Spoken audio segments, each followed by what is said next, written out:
Now it's our turn to, sorry for the words, but put our balls on the table. Remember, kids, this is not how you play hockey. It's just ugly. I like it.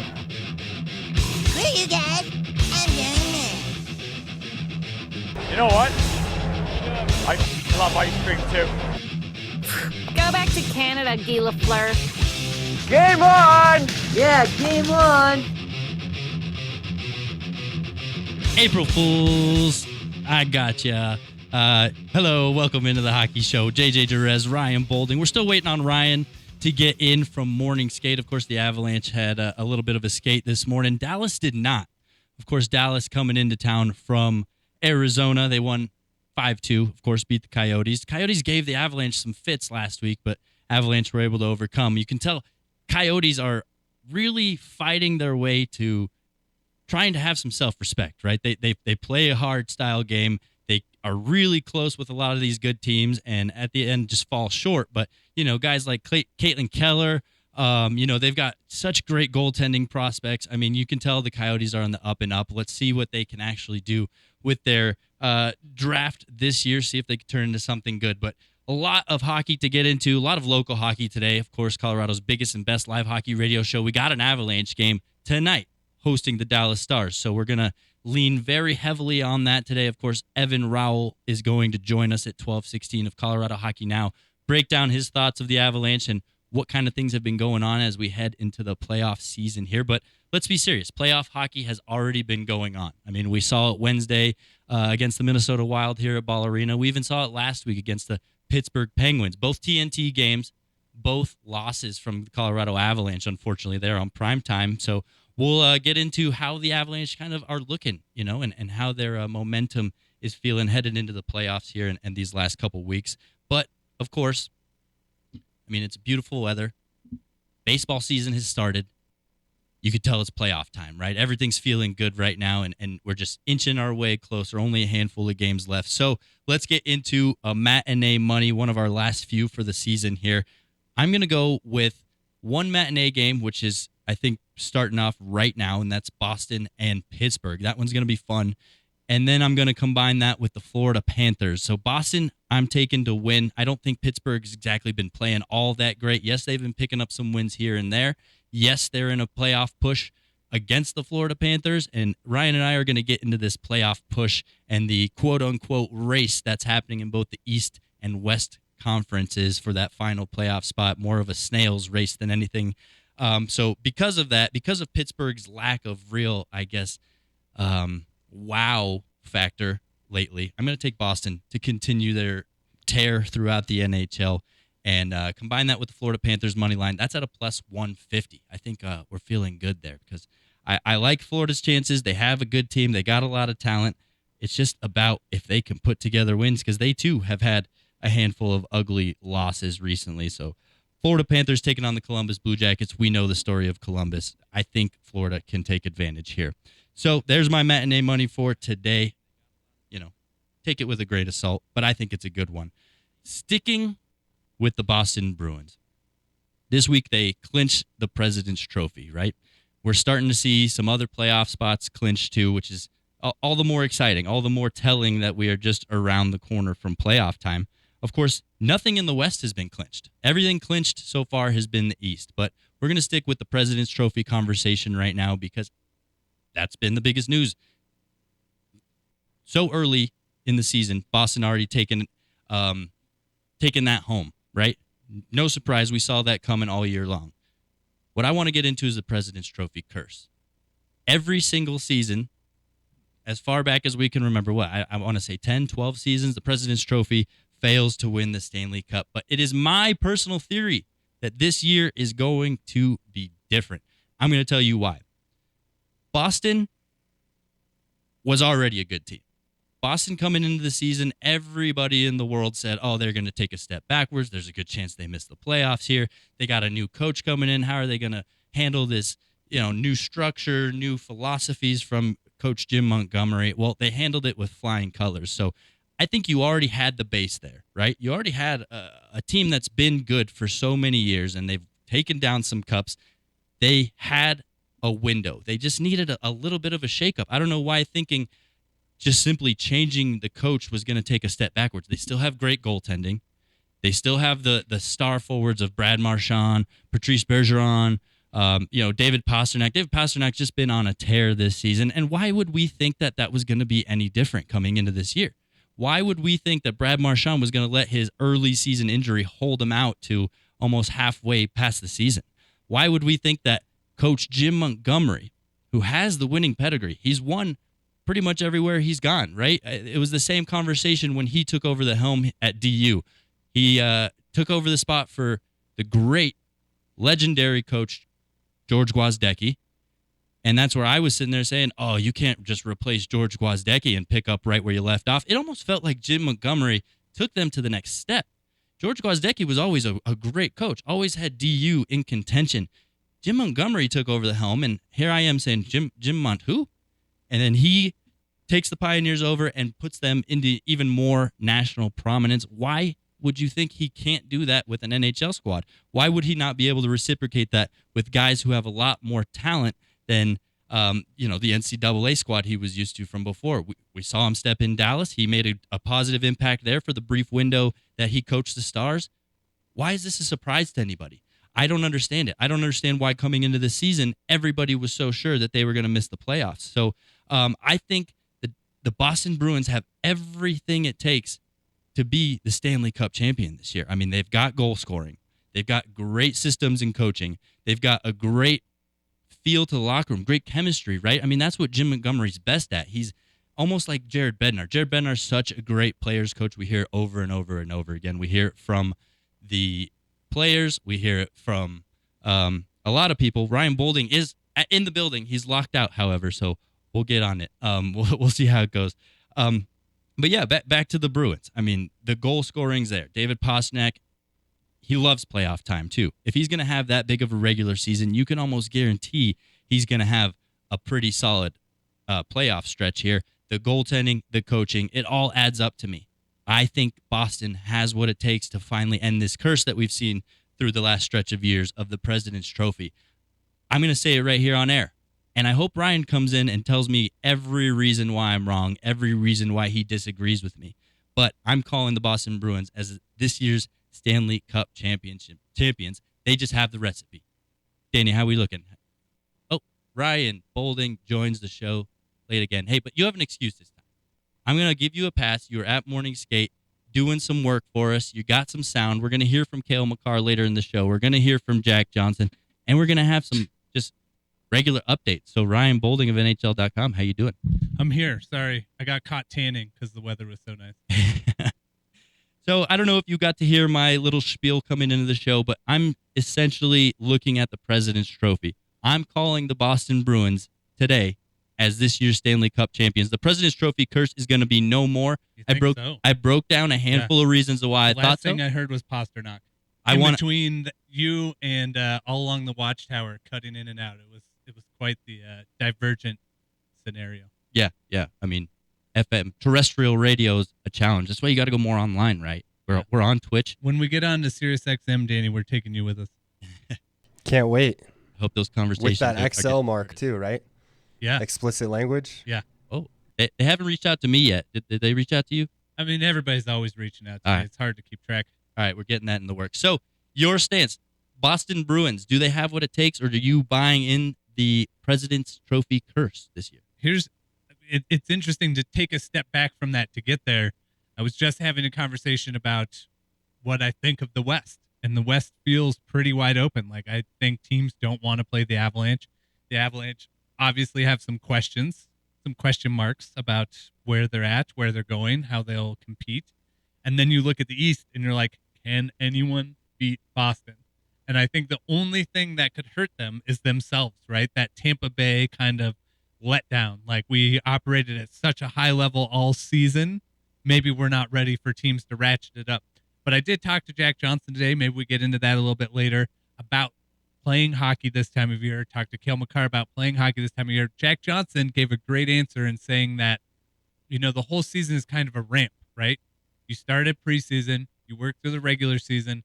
At about All-Star break, hockey starts ramping up a little bit. This time of year, you're getting to playoff hockey. And that's where we want to see the Bruins, right? If the Bruins are winning today's game against Pittsburgh, if they're winning the games they should be and not losing games they should be winning, I think they have a very good chance of just steamrolling what is going to be a very tough East.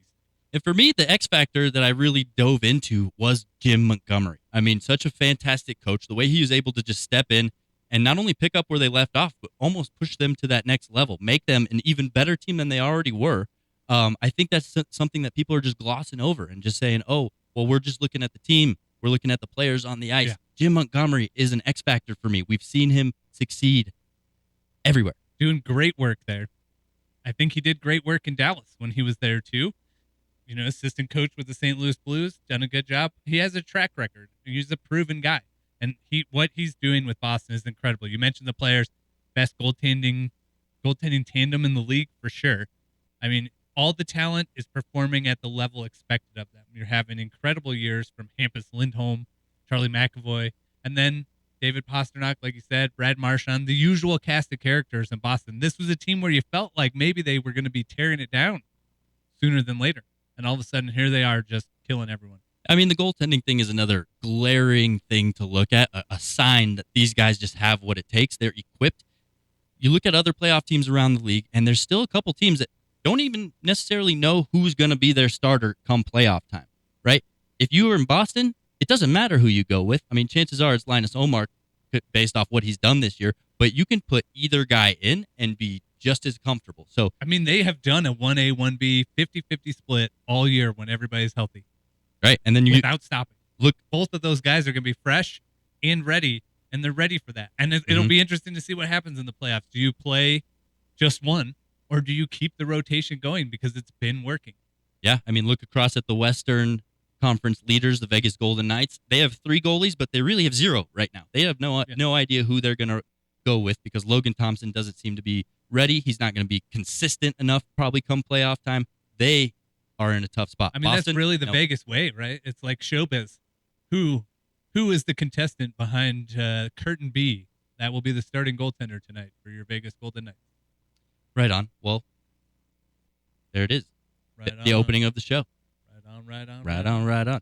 So, we've got Evan Rawal joining the show. Shout out to Danny for running to open the door for me because the front door was locked. Well, that's why we specifically requested an athletic producer for any, physical needs that we would need here on the show. He came and shined. All our producers are pretty athletic, but I like to think I'm. Is it a requisite when in Mile the High top Sports half. is hiring? Like, hey, can you run a 40 for us real quick? Well, when I'm involved in the hiring process, as I recently was, bringing on 2 new video producers, I was looking at youth and athleticism. Yeah, you're like, okay, pack up 50 pounds of gear, and now let's go run some 40s. Yeah. Don't forget the intangibles, right? You got to have heart. Yeah. You got to have heart, which Evan does. Evan Rowell has a lot of heart, and he's going to demonstrate that here, talking Avalanche here in the next portion of the show. So stick around. Evan Rowell coming next right here on The Hockey Show. JJ Jerez, Ryan Bolding of NHL.com, Danny Bailey behind the glass. The great athletic Danny Bailey. We'll be right back. Right now, it's 16 minutes past the big hour. Is that not right, Mr. Scream?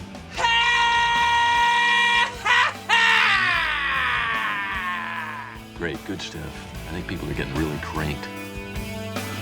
Well, welcome back. The Hockey Show. We're coming in cold. I don't mind it. Old school radio style. That feels like a cold bath. It does? Yeah, like you just did something warm, and then you jump into like an ice bath, and then silent. Well, Contemplating your life. Well, all right. It's a miracle that we're on air right now because I know we're working through some technical stuff behind the scenes. So hey, we're here. We're sounding good. And Evan Rowell on the phone to join us. Evan, how you doing today? Evan, of course, formerly of DNVR, now runs the Colorado Hockey Now website on his own, and also I don't know how many people know this. Also spent a brief time as my podcast partner here at Mile High Sports. So Evan, how you doing? How has it been? You just took it over. I want to say right around the new year. How has been the ride of being in control of Colorado Hockey Now? It's been great. I'm doing good because I just got Pearl Jam on the way in, so I'm feeling good. But no, it's been good. It's a lot of work, but it's a lot of fun too. When you're writing about hockey, you can't get much better than that. Yeah, shout out to Danny Bailey for doing the investigative work there, and he on his own knew you were a big Pearl Jam guy. I don't want to slut shame, but who hasn't been JJ's podcast co-host at this point? That's a good question. I feel, he's there's a lot. It's a long list. Short list of who hasn't. I only pick the best of them. Evan, let's get into the Avalanche here. Of course, we saw a heartbreaking loss for the team on Wednesday, just a week after they had a similar loss against Pittsburgh Penguins. Of course, they took care of Anaheim and Arizona, but how are you feeling about this team's ability to take big games by the horns and just tackle them?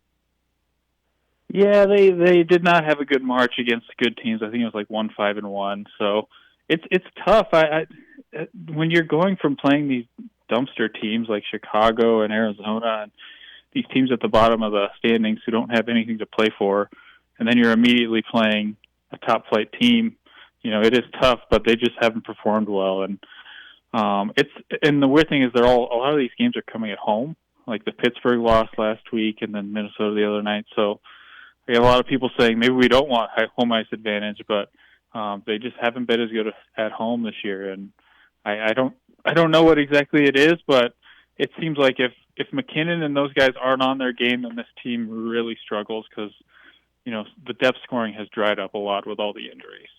Evan, I've been sniffing around this with the players, and I feel like I'm getting an answer that doesn't match with what we are seeing. But do you get the sense that maybe this team is having a hard time getting up for these kind of regular season meaningless games? Obviously, the games right now mean something in terms of standings, right? But they're not the do or die playoff, adrenaline fueled kind of contest.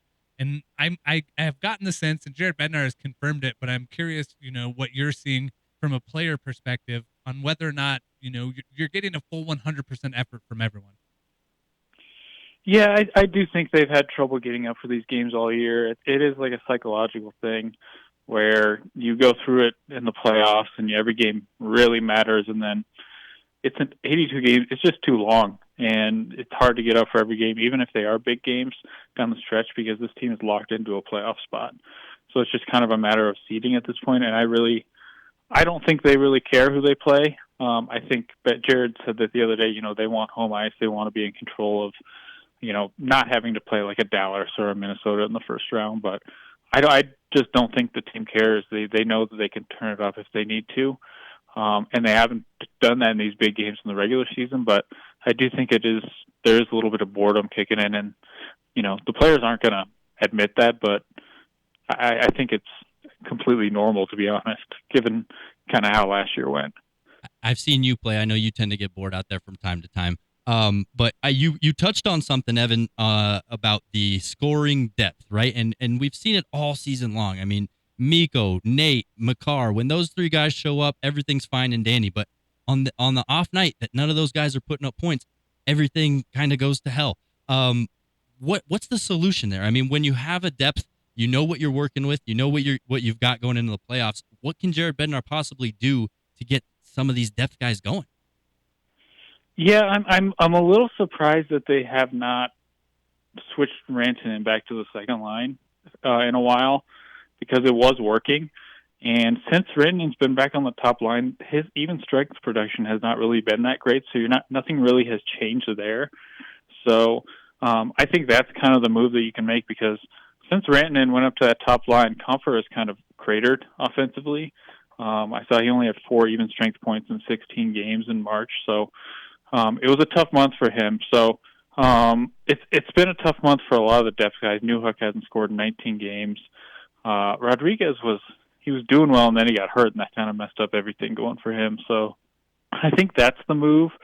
But they just have so many injuries right now. The Lehkonen injury really kind of messed with everything, where they feel like they kind of have to have one line that they know they can depend on.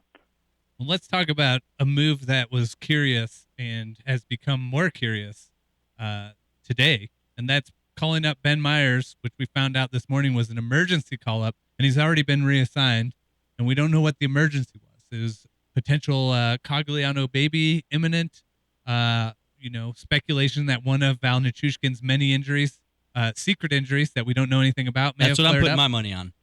But he's gone already. So, I mean, how weird is that? I mean, is it weird? I think the weird thing is that, they have McDermott just sitting around. Like, if they needed somebody who was hurt to just step in, they could just do that.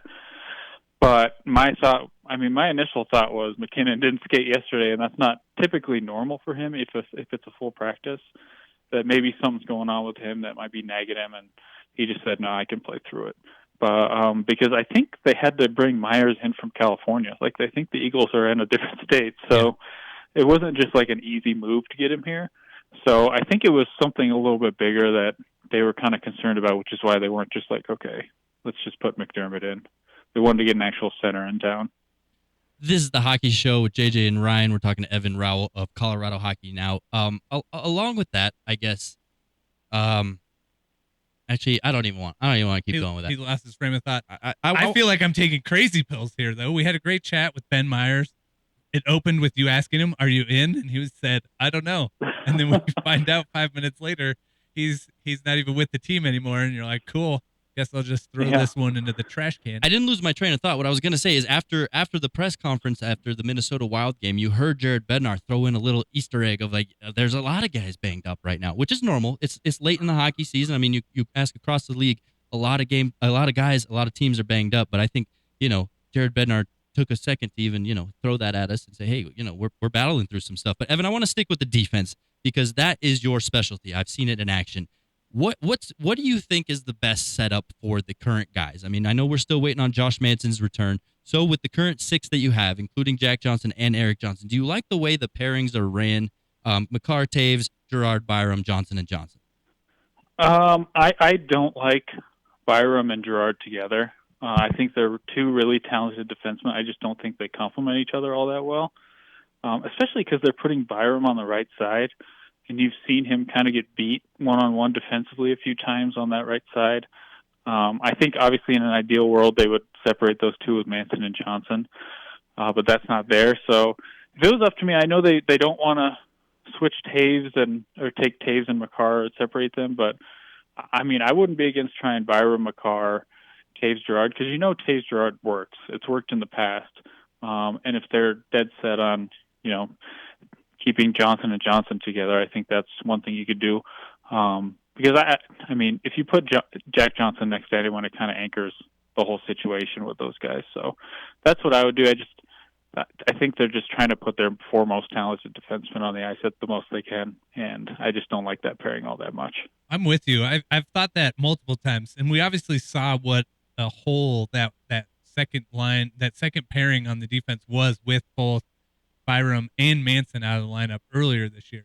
That was a position that really seemed to anchor, to use your phrase, the whole defense and kind of run around that. So I'm kind of with you. I'd be curious to see a Taves, Gerard, Makar, Byram set up. I think Johnson and Johnson, the law firm is good together. They both kind of bring something similar, but they're dependable back there, and then you can kind of slot them in on PK stuff. But I don't know if we're going to get to see that. Do you think there's any chance we get to see these changes before playoffs start? I doubt it, just because they seem so set on Taves Makar because they know it works and they know it's successful. Eric Johnson, I think, has been pretty good since he got back, which is kind of surprising. Just the whole situation there was strange how he got hurt, and then we weren't sure if he's done for the year. And not only is he not done for the year, he got back early, and he looks pretty good. So, The big concern is Josh Manson. Like, he's skating now, but they were hoping he'd be back in the lineup by the end of March, and that's obviously not happened. So if he can get back before the end of the season, that's a huge boost. But also now it's always going to be in the back of everyone's head. Is he gonna what's going to re-injure that injury that he's been dealing with for months now? That's a perfect segue into that. I have a little bit of a column story up on Mile High Sports about Eric Johnson returning from injury, coming back quicker than we all thought. Maybe the only guy this season who's come back sooner than expected and stayed healthy for this stretch of time, knock on wood here. But Eric Johnson also said he's feeling the best he's felt in 5 years, and he would like to keep playing. And I think we're seeing a little bit of that in his game. No question here, just a statement. Yeah, no, he does look good.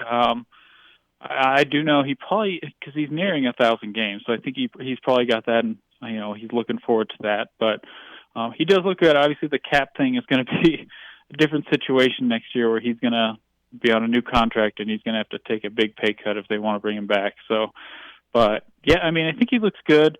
Sometimes, a guy like that, maybe missing some time in the middle of the season isn't the worst thing in the world, because the older you get, maybe you want a little break there so you can kind of re-energize for the rest of the season. So he does look good. He's a nice addition to the defense. He was pretty physical the other night, which they need, especially without Manson. So he is a nice guy to have on the ice and in the locker room. I think if I'm 35 and facing a contract, I'm talking about how good I'm feeling too, just for any potential suitors and of course the Colorado Avalanche out there. But Evan, let's get into tonight. Of course, of course. Ryan pointed out to me that I say of course way too much. Of course. The Stars have lost 4 of their last 6 games, and of course they're coming on a back-to-back second night of a Everybody's gonna hear it now. Second night of a back-to-back. After leaving Arizona just last night, beat them 5-2. I guess, what are you expecting? Give me the keys to the game. What needs to happen for Colorado to walk away with a victory here and take advantage of a somewhat sliding Dallas Stars team? Well, the keys for the Avalanche, of course, are Dallas played last night, so you want to jump on them early, and the Avs are a much better team when they get out to that lead really early. They didn't do that against Minnesota, and kind of the games that they've struggled in is the ones that they don't get out there on a good start. And it's been a problem lately. I think they were down to Anaheim, they were down to Arizona, so it's just something that they need to get out to a good start, take advantage of a team that had to fly in last night late, played a tough game. Bumpy flight against too, Arizona. Bumpy? Oh, yeah, the wind yesterday was ridiculous. Yep. So, yeah, that's what you need. And then you're looking for a bounce-back game from Georgiev, because I don't think he was very good the other night, and Bednar basically said as much in the post-game press conference. I'm with you. I think it's interesting. I wouldn't call Dallas sliding. They've won 4 of their last 6 games and look pretty good. I think, this is a make or break game. This is a game you want to see the Avalanche do something. It's going to be a playoff game. And like you said, Dallas should be tired. Jake Ottinger is expected to start. Pete DeBoer said last night he would get the start after starting last night. He only faced 17 shots. So you're like, is more of the work that he did just putting on the pads at that point? I don't know. But yeah, I think you nailed it on the head there. The Avalanche need to jump on him early, and I think depth scoring is a concern. Yep. Jamie Benn is hot. Jason Robertson just set a franchise record for points. Yep. Hot. Jake Ottinger, obviously super talented. That's it.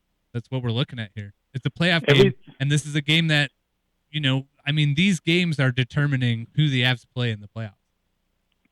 Yeah, everything is set up for the Avs to win tonight, back-to-back. It's at home. But, they haven't been great at home lately against these good teams, so it's definitely something they need to do. And, if they don't win tonight, you can more or less kiss the division goodbye, I would think, with the way Minnesota's playing. Absolutely. Well, thank you for hanging out with us, Evan. Don't forget, everybody out there, check out Colorado Hockey Now. Subscribe. You can hear just the level of hockey IQ that Evan has in just a simple conversation like this. He's one guy that I respect almost more than anybody else in that press box as far as hockey knowledge. So I encourage everybody to check out his work. I subscribe. That's how big of a fan I am. I don't subscribe to anybody else but Evan. So check him out. If you're lucky, maybe he'll play Call of Duty with you too. He hasn't played with me yet. I guess I'm not good enough. But. No, I haven't been playing much, and I need to get back on the ice. Got to pass the puck to JJ now that he's a subscriber. I'm a point per game player, Evan. I'll bury it. What is the subscription level to receive passes from Evan Rawal? Just get open. I'll find you. Right on, Evan. Thanks. We'll see you tonight. And yeah, we appreciate the time. Thanks, guys. See you later. There you have it, Evan Rawal. He's a guy that loves to pass. He's the guy on the team that you are screaming at to shoot the puck. He'll put himself in great spots, and you're just shoot the puck, and he'll dish trying to get a backdoor goal constantly. Loves the assist. You don't need to find a pod. I've only ever played. I do need to find a pod, and I've only ever played against him once, and I think I hit him in the foot or ankle with a shot once. I apologized after. I'm like, if I knew how to control this shot, I would definitely be up a level. He's your press box line mate. It's to your right wing, so yeah. I know you've gotten to know him well the last couple weeks. So we'll be back, talk some more Avs hockey just amongst us two, and of course the mixed bag skate to wrap it up. So thanks for joining us here on the Hockey Show. For JJ, Jerez, Ryan Bowling of NHL.com. We'll be right back. Just the two of them. Let's go, Colorado!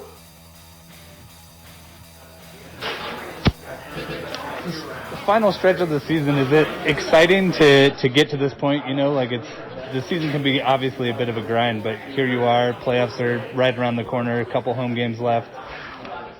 Yeah, I mean, it feels like it's kind of flown by for the most part. It's exciting time of year because you want to look forward to playoffs, but obviously there's still for us so much to close out and so many opportunities. So can't really look forward to that. We got to focus on these last 2 weeks of the season here and make sure that we're moving in the right direction, going into being a confident team going into playoffs. Hopefully. I talked to Jared yesterday about what he wants to see from the team during this last little stretch, you know, what needs to fall into place before the playoffs start. A lot of it was consistency, you know, doing the same things the right way, you know, the determination, competitiveness, the usual stuff. You know, what do you see as maybe where you guys are currently and where you would like to be in the next 2 weeks? Yeah, I mean, for us, it all starts with habits. I think when we play our best hockey, we have really good habits, and it's not just offensively, it's defensively as well. So it just all goes back to that consistency and the discipline of details, and that'll be the telling tale with the success of this team moving forward. Now that you're kind of toward the end of the season, looking back on how it went, do you feel like maybe it was a little bit more challenging than you expected after having a shortened off season? I mean, that's a tough question. The season's not over yet. But obviously there's been a lot of ups and downs. I don't know if I'd go so much as like expected it to be challenging or not so much, but yeah. So. What do you look at when Dallas is coming to town? This is obviously an important game. You know, they've got a lot of talent. Jason Robertson just hit 94 points. You know, like what's the game plan for you for success tonight?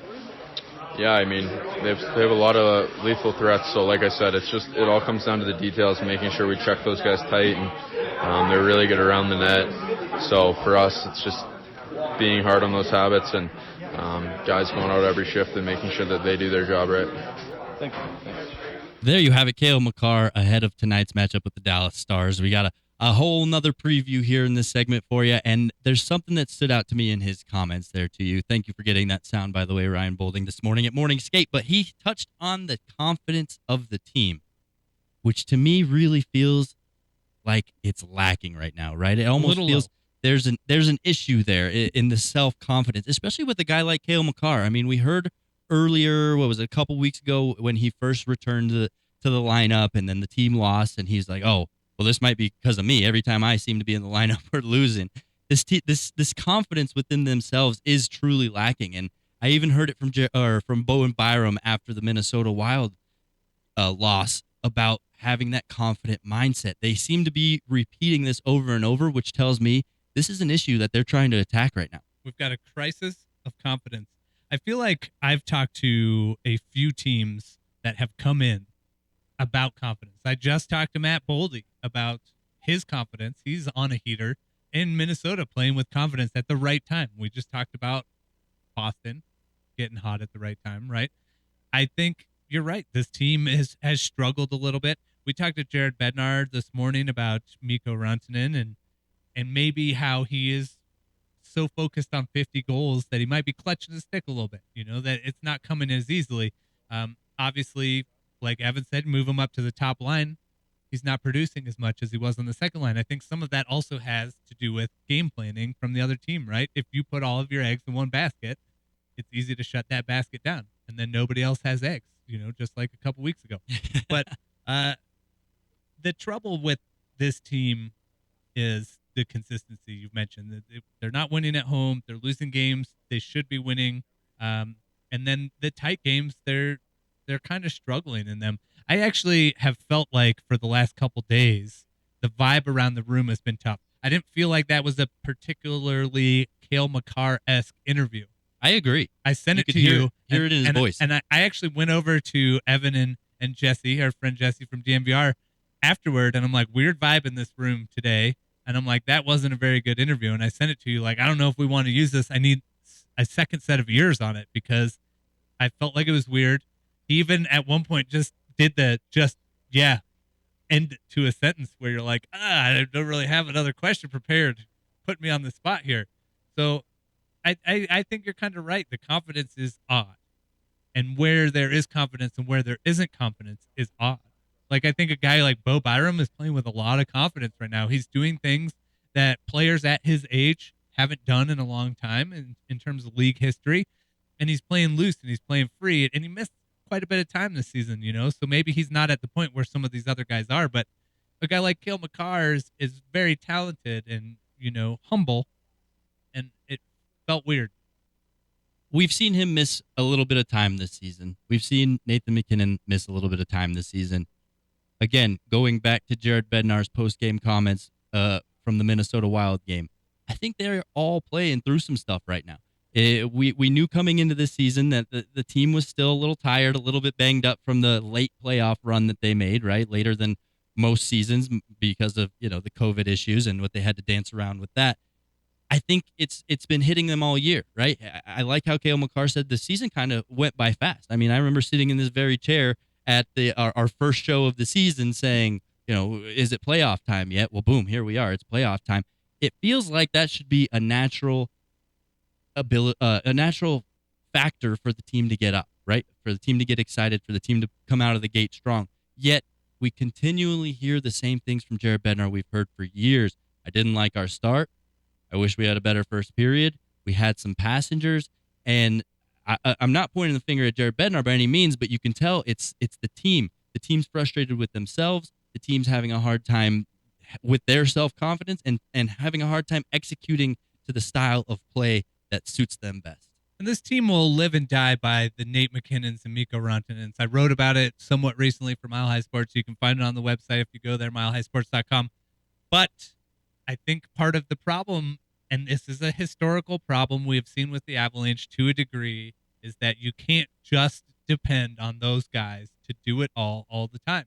And there are periods of time where not enough is coming from the rest of the team, and well, I actually asked a follow-up question to Jared Bednar today because he mentioned that I asked him, what has changed? How have you seen Mikko grow in the last couple of years into the player he is now? It kind of came out of a question where Mikko was asked about how Nate has grown into his role as a player. And to go back even further, Sidney Crosby said he feels like MacKinnon is playing at a level he hasn't seen before. And so I said, how have you seen Mikko grow? And one of the things Jared mentioned was his ability to play alongside Nate MacKinnon confidently. And I asked, have you seen a problem with other players playing alongside MacKinnon where maybe they don't have the confidence to feel like they belong in that pairing? And he said he thinks, when there's a player of that caliber, the Nathan MacKinnon caliber, there can be a propensity for guys to think, get Nate the puck and let him do his thing. And I do think we've seen that with this team from time to time, is it's let's get the top line the puck and let them do their thing. And in the Minnesota Wild game, I thought they played very well. They looked good. However, they were the only ones really generating anything. And at some point, you're like, this game could go the other way because MacKinnon or Rantanen gets a couple goals and boom, there it is. They're always lethal. But you can't just sit back on the rest of the lines and be like, well, they'll do their thing. We're good. We keep it a 1-goal game. We pull the goalie. We'll tie it. We'll win. You can't win games that way. And it's a terrible mindset to have entering the playoffs. Like, they should be peaking. Mm-hmm. Or at least on their way to the peak. And we haven't really seen that. No, 100%. And I think with the Nathan MacKinnon scenario that you just drew up, I feel like 9 times out of 10 when they're playing behind and they need Nathan MacKinnon to come step up his game and bury one, it's too much for him. He shoots the puck over the net. He just can't get it done. He tries too hard to be that guy that he gets shut down. I mean, like you said, when you put all your eggs in one basket, it's easy just to shut that down. So having Mikko on the back door has been huge for some relief when Nathan MacKinnon is trying to do all that. But typically they can't rise to that level to bring the team up in a comeback. Yeah, for years, people were like, you got the 3-headed monster. You got Cale, Mikko, and Nate on one line. And last year they were the comeback kids. And you can't stop them. And you're like, well, I mean, you can a little bit. And that's the problem. You can't have all of your eggs in one basket. And last year, they were the comeback kids. However, it was this really weird, chill year for MacKinnon Like, he finally was like, I don't have to put the team on my back to get to the promised land here. We're going to do it together. And if I have to will us into a couple scenarios, I will do so, but it's not all on me. And when it is all on him, or there's the mentality that it is all on him, I think he shines the way he has shown, but only for a period of time. And this team just cannot depend on just the one guy or the two guys. You know, it can't be McKinnon, Rantanen, and Georgiev, and that's it.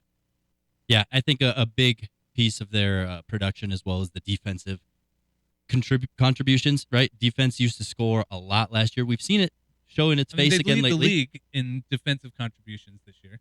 Right. But I feel like it took a step back there for a second. So if they could just continue that, I mean, we saw Bowen Byram chipping in. If we could get Makar to keep chipping in, once Josh Manson gets in there, he chips in. Of course, Devontae is always adding assists. I think they'll be just fine. But with that being said, Jack Johnson plays his 1100th NHL game tonight. Props to him. I mean, that's a lot of games, but especially being the caliber of player that he is, and to still stick around the NHL for 1100, just being that security blanket, that sure thing. What a career he's put together for himself. So I know you spoke to Jack Johnson this morning as well. I did. Let me just double check before Danny tees this up, because he did swear at the start of this conversation, but I think my phone was in my pocket because I was just shooting the stuff. Oh boy. With old JJ. We were just having a little chit chat, and then I casually threw out, does 1100 games mean anything to you? And he was like, oh, that's tonight. I had forgotten. And it actually, kind of snowballs into a great conversation, I think. All right, fingers crossed. No cussing. I can read the transcript, and I don't see it. I think it's good. All right, let's hit it. To be honest with you, the last 100 went by fast. I felt like I feel like you're never gonna get to 1,000, and all of a sudden it was like, oh, it's 1,100. It went quick. But yeah, I mean, I'm proud of it. Every time you keep going, you have a chance to suit up, you appreciate it and enjoy it. Yeah, I mean, it's cool. I mean, we talked about the PTO last year, and taking your future into your own hands, let's say. Like, is it more rewarding to reach a milestone like this, knowing, like, I put my faith in myself and did it? Yeah. I mean, I've got, either way, I was going to, no regrets. I think it's not a better thing than betting on yourself. And, the way things have worked out, I just feel really blessed. And feel blessed to have been a part of this, this organization and the city, and to be in this room. So I couldn't have imagined anything better, to be honest with you. I was talking to Cale, and I was asking him, like, at this point in the year, do you feel like we're here, like the fun starts, right? Like, playoffs are right around the corner. We've accomplished a lot. Not everything we wanted to accomplish here, but yeah. I mean, it's in the natural progression of ramping up as the season goes. You get your preseason and the season, and it's almost like all-star break, and then everyone's in the playoff hunt. So it feels like it's right where it should be, in the natural progression of ramping up in intensity. And, nothing's quite like playoff hockey, but it's getting there. Everyone's scratching and clawing for points. So it's fun. It's the best time of the year. When you say the last 100 games have gone by fast, is that just because you've been healthy for all of them? Well, yeah, and I think it's just because you're not counting down. You're just playing. There's no, the 1,000 is a big marker, and it wasn't like I had a countdown for 1,100. It's like you're not thinking about it. You're just playing, and being healthy. It helps. I've ever since I had that surgery in the off season, the further I've gotten away from it, the better I've felt. And so I think a combination of all those things. It's just all of a sudden, it's here, and you're like, whoa, that went by fast. When you were approaching 1,000, how often were you, I guess, checking the Well, once I got within like 10, 15 games, I had people saying, hey, we're coming from this day, and they're scheduling airline tickets, hotels, and you're making plans, and you're like, man, I hope I don't get hurt. Yeah, exactly. If something better not happen here, a lot of people are getting screwed out of a plane ticket, but and then it becomes kind of a countdown and seems longer. I don't remember if you told me this or someone else did, but isn't there like when you kind of like a celebration in the room after the 999th game or something, because then it's like, all right, you're going to get there. Yeah, because you just have to make it out for the first shift. That's it. It's not like you have to even complete that game. It's, you get out for the drop. As soon as they drop the puck, that's it. You're in. Yeah. So, that's really it. You get to 999, it's, you're there. Yeah. Even if you are hurt, just push yourself out there. Get out there. Cart me out. Yeah, exactly. Is there a few more guys? Is there a secret to your longevity, like that you feel like this has allowed me to get this far? Hanging out with the young guys. Yeah, there you go. Yeah, the young guys keep me young, that's for sure. No, I mean, I think just being with this special group, it's a healthy dynamic, both physically and mentally, and I try to do what I can to take care of myself. I've got a great support system around me. So I mean, all those things, my family, my teammates, coaches, everyone, I think have helped me get to this point. Thanks. There you have it. Shout out to Bo Byram for not only chiming in and saying, the younger guys like himself keep Jack Johnson young, but also for all the slamming and the tape unwrapping going on there. And everyone standing behind me doing nothing but having chit-chat conversations to make that audio a lot louder than it needs to be. I'll point the finger at Arif Dean. But no, that's the energy coming out of Jack Johnson that I was hoping would come out of Cale Makar, right? A little more loose, a little more happy to be here, and just, again, having that mindset of, like, my time here is running down. My time in the NHL, 1,100 games has passed, and I'm not going to be here that longer. I just want to enjoy it. It really gives a lesson to everybody, right? Maybe even Cale Makar, while they keep him young, Jack Johnson can pass along a little, lesson of how to act when you're a little bit older and your time's up against the clock, and just enjoying it, enjoying the moment, right? You look, what was I watching? I think it was Step by Step. You remember that show from the 90s? No. Step by Step. Danny? You remember that show? Yeah, I stumbled upon it the other night as well. Yeah, so I spent like 5 minutes watching it today, and in there was a scene of these two high schoolers at a party, and like you could tell these actors just thought they were the greatest actors, right? They're young, they're muscular looking, like we could take any football role that you can give us, and you could just tell that they think what they're doing is so important. And I'm sure if you look at those two actors right now, one of them's probably halfway through a handle of vodka. The other one, who knows what he's doing with his life. You just got to stop taking life so seriously, enjoy the moment, and, approach it with your best foot. And if it doesn't work out, don't get too upset about it. That's one of my biggest complaints, I think, in talking to players and trying to have like a down-to-earth conversation. Like, is it okay for Cale Makar to say, I've looked back on the season, and yes, maybe it was more difficult than I had expected, but we're in a good spot. That's not hard to say, but you get so wrapped up in like the diplomatic kind of Avalanche brand TM kind of statement, and then you're like, this was a weird conversation now because I'm just trying to like talk to you about some things, and I'm getting PR doublespeak. Yeah, and it's also easy for us to say, right, because we have to walk into that dressing room after a loss and talk to these guys who really don't want to talk, and we're like, hey, why don't you just be nicer? Why don't you just talk to us more? Yeah. It just is testament they genuinely do care. They genuinely are affected by these losses. Walking into that Pittsburgh loss, walking into the Avs dressing room after the Pittsburgh loss, you could feel how they knew that they had just let some opportunity slip. After Minnesota, it was even a little bit worse. Yeah, in Minnesota, I came into Byram, and he was talking about playoff mentality. So I said, what do you take away from this game then with that playoff mentality? And he kind of looked up at me with this look like, I've already talked about this. Where were you? And I'm one of the last people to get down there. So, I mean, everybody has to deal with that, including myself. But, and then he gave an answer about it. There's, I think, a moment where guys can recognize. I mean, you can freestyle on the ice all you want. I think it's okay to freestyle in the locker room on a player side of things. You don't have to give us the diplomatic answer all the time. And that's something I can appreciate about a guy like Mikko or a guy like Jack Johnson, where you maybe get something out of them that perspective has provided, that time has provided, that there's a way of interacting with the media where, me asking Cale, what do you need to do here in the last stretch, isn't me trying to gotcha, I'm trying to have a legit conversation. I've tried to go to Nathan McKinnon and just to have some hockey talks, not have the microphone out, not have a camera on him or anything. Like, let's just have a little conversation here about this or that, teach me something. That way we're having a kind of a dialogue, a back and forth, where it's not just us coming in going, I need soundbite from you, player. Please provide soundbite. Thank you. Off we go. Like the people that ask the talk about questions. I don't mind it, really. Talk about. Because sometimes you get good answers. Talk about how you don't mind it. I mean, it's harder. I think it's harder to try and ask an open-ended question sometimes because you will get there's a still boxed-in answer. Talk about it. Of course. So, all right, that being said, we're winding down for the show. I mean, we asked Evan the question of how confident he is in this team's ability to get up. How confident are you tonight? How are you feeling about the Avalanche showing up, playoff-style hockey, a big opportunity with the Dallas Stars? Again, they're on the second night of a back-to-back, and they're at altitude. They should be salivating at the chances of picking up 2 points tonight. We have reached a point in the season where if I were betting on this game, I wouldn't, just because it's too unpredictable. Which Avalanche team is going to show up?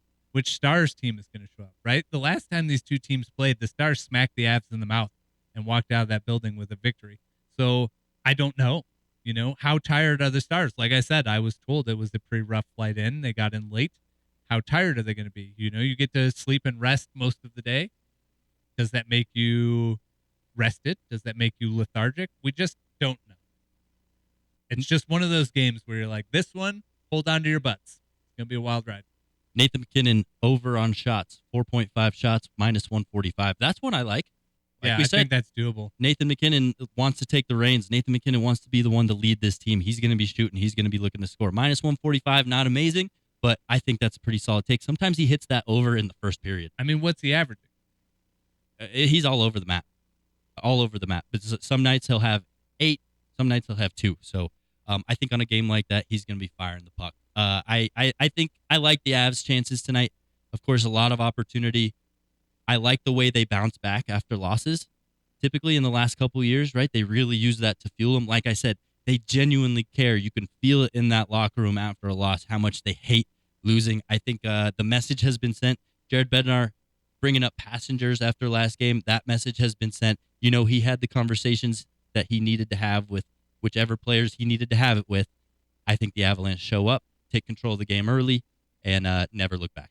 This is a playoff game, and you're going to want to see a playoff game from both teams. It's huge. It's huge for Dallas trying to keep the Avs below them. It's big for the Avs trying to chase down Minnesota. It's big for Minnesota because they don't want this game going into overtime, too. And Dallas clinches if they beat the Avalanche in regulation. What did you say? MacKinnon shots 4.5 over. Yep, over 4.5. He hasn't shot under 3 since March 15th, but he has had 3 games at 3 shots in that stretch. He's had 2 games at 6, 2 games at 5, and a game at 4. Love it. Love it. Well, that'll do it for today's episode. Thanks for hanging out with us. I had some fun. Did you have fun, Ryan? I did. Even though it was April Fool's, you're not fooling me? Well, I was fooling you by not being here at the start. Yeah, you got me good. Sucker! Of course. This is the Hockey Show. Thanks for hanging out with us this week. We'll be back next week for some more hockey conversation right here on Mile High Sports. Thanks for hanging out with us. For Ryan, I'm JJ. See ya. I play hockey and I fornicate because those are the 2 most fun things in cold weather.